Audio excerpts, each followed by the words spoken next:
You don't become a cartel barber because you're the best. You become his barber because you're close, and because you make one mistake that looks like loyalty. You're cutting hair in a small shop that smells like talc, a TV always on soccer because silence makes customers feel judged. Then a convoy parks outside like the street owes it money. No music, no shouting, just doors closing in sync like a drill. Your first thought, politicians. Your second thought, worse than politicians. He walks in and doesn't dress flashy. That's what scares you. Flashy men want to be noticed. This man wants to be remembered without being seen. His eyes don't look at faces. They look at exits, corners, reflections, pockets. He scans your shop the way someone scans a receipt, trying to find the lie. He doesn't come with gods. He comes with men who don't blink. One of them flips your sign from open to closed without asking. Not aggressively, casually, like your business just got reclassified into a private room. Then he looks at you. Not the menu, not the prices. You. He smiles soft, almost fatherly, and you feel it in your gut, immediate and clean. That smile is not reassurance. That smile is a decision. He nods at your chair. Cut, he says. One word. No name, no request. You drape the cape around his neck and notice something that doesn't fit the normal rich guy story. His shirt cuff has a tiny stain. Dark, old, not big enough to scream blood, but too deliberate to be coffee. Like a punctuation mark at the end of a sentence you weren't allowed to read. You look away fast. He notices you looked away. Because men like him don't need cameras. They read people the way you read hairlines. Fast, instinctively, with a list of mistakes in their head. He watches you pick up the straight razor and says it like casual conversation. I don't trust barbers. I don't trust anyone who holds a blade near my throat. A pause. But I trust patterns, and you have careful hands. That's the first hook. Not fear, approval. Because when a man like this approves of you, it means he's already imagined your funeral and decided to delay it. You finish.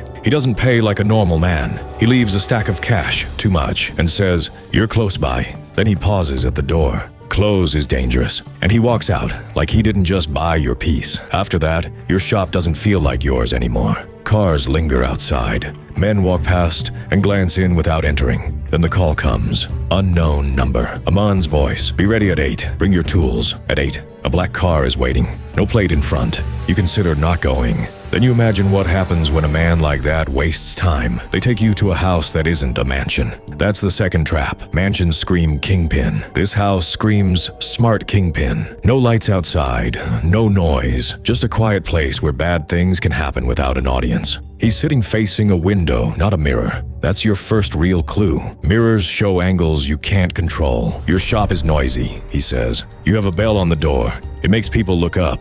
And I don't like people looking up. He pauses. You moved your trash can yesterday. Your stomach drops. He's been watching your shop like it's already his property. My barber would never move his trash can, he says. I thought you had someone. You try carefully. His smile is tiny, almost amused. I did. He lets the silence cook you. He died, he says, like weather. They didn't tell you why, did they? You shake your head. Good, he says. That means you're not curious. Curious people get used. You cut his hair. He doesn't move once. When you bring the razor near his throat, one of the men behind you shifts his weight. Not threatening, just ready.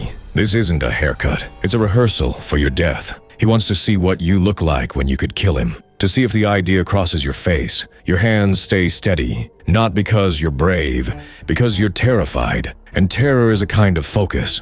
When you're done, he stands close enough that you can smell his cologne and something sharper underneath. My last barber died because he believed I trusted him, he says. He got comfortable, and listen carefully. I suspect everyone, my men, my family, the priest, a beat, and I will suspect you. But suspicion is not hatred. Suspicion is love in my world. You don't understand that line yet. You will. Months pass. The calls come random. At different locations, or different chair angles, or different men behind you. He's measuring whether you adapt or panic. Then he invites you on a family retreat, a birthday celebration. You travel with people who laugh too loud and never ask questions, and security that pretends it's hospitality. At the resort bar, you meet a man who looks out of place. Not armed, not loud. Eyes tired in a way you recognize. Someone pretending to be calm while drowning. He sits beside you. You cut hair. He smiles like he's relieved. I'm Javier. I've seen you around him. You freeze. Around who? Javier chuckles. Don't do that. We both know. You try to keep it light. I'm just here to work. Work, he repeats. That's what they call it. He looks at you with something like pity. I used to be just here to work too. He sips his drink. He'll test you soon. He'll give you a choice, and both answers are wrong. Before you can ask more, the Don appears behind like a shadow that learned to walk. He puts a hand on Javier's shoulder, gentle. Javier, talking too much again? He looks at you. His eyes audit you. Then he smiles. Good. My barber needs friends. Friends. That word is poison here, because friends are leverage. That night, after you cut him by the ocean, he speaks softly. Javier is loyal, he says, until he isn't. He turns slightly. Do you know what loyalty is? You choose your words, like stepping over glass. Doing what you say, he smiles. No, that's obedience. Loyalty is doing what I don't say, because you already know what I want. That line sticks to your brain like glue, because it means the rules are invisible, and invisible rules are how paranoid men keep you trapped forever. Then Javier disappears. One day he's at the resort. The next, nobody says his name. You ask one of the men quietly. He smiles like you're adorable. He checked out. You understand the code. Back home, the Don starts leaving objects around you during cuts. A phone face down on the counter. A ring left near your tools. A gun set on the table like a coaster. He watches your eyes, your hands, your face. Every haircut becomes a test you're not told you're taking. And you start getting good at something terrifying. You start getting good at acting innocent. Then comes the call. Late. Not to the house, not to the hotel, somewhere new. They walk you down a hallway that smells of bleach and overcooled air. No decorations, no warmth. Like the building itself learned not to leave evidence. A door opens. Inside, a chair in the center of the room. A second chair off to the side. The Don sitting in that second chair, like he's at a movie. A small camera on a tripod pointed at the center chair. Not at him, at what's about to happen. Sit your tools down, he says. You do. Tonight, he says, you give a haircut. Your throat tightens. Who? He cuts you off with a glance. You don't ask who. You ask how clean. The door opens. Two men guide someone in. Not dragged, guided the way you guide an animal that knows where it's going. The person sits in the center chair. It's Javier. He doesn't look like the man from the resort bar. That Javier had tired eyes. This Javier has eyes that learned what time feels like when you're begging for it to pass. He sees you, and for one brutal second, thinks you're his way out. Because you're not armed. Because you look human. His lips part to say your name. The Don speaks first. Javier, look at my barber. You told him something. Javier's voice shakes. I didn't. The Don raises a hand. Don't insult me with bad lies. He looks at you. Apron. Someone hands you an apron like this is a normal job. On the tray beside the chair, a straight razor. Clean, shiny, professional. He's not asking you to hurt Javier. He's asking you to hold a blade near someone's fear and not become inconvenient. You stand behind Javier. You place your hand on his head the way you've done 1,000 times. Javier flinches, not because you hurt him, because touch means power now. The Don smiles. Even a barber can make a man tremble. He looks at you. This is why I hired you.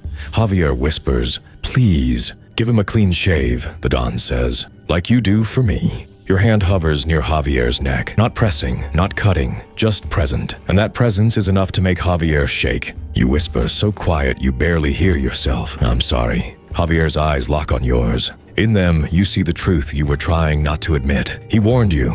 He tried to help you. And now you're standing behind him with a blade. The Don watches your face like he's reading subtitles. That emotion, he says, that's where people make mistakes. You take a breath. You do what you always do. You focus on the work. You make it professional. You make it clean. No blood. No mess. Just the quiet brutality of doing it like a job. The Don stands. He walks to Javier, lifts his chin with 2 fingers like inspecting a product, nods. Clean. Then he turns to you. Now the real test. Ask him one question. Any question. You understand immediately. Wrong question reveals curiosity. No question reveals fear. Either way, he learns something. So you choose the only thing that sounds harmless. You whisper to Javier, did you ever mention me to anyone? Javier shakes his head fast.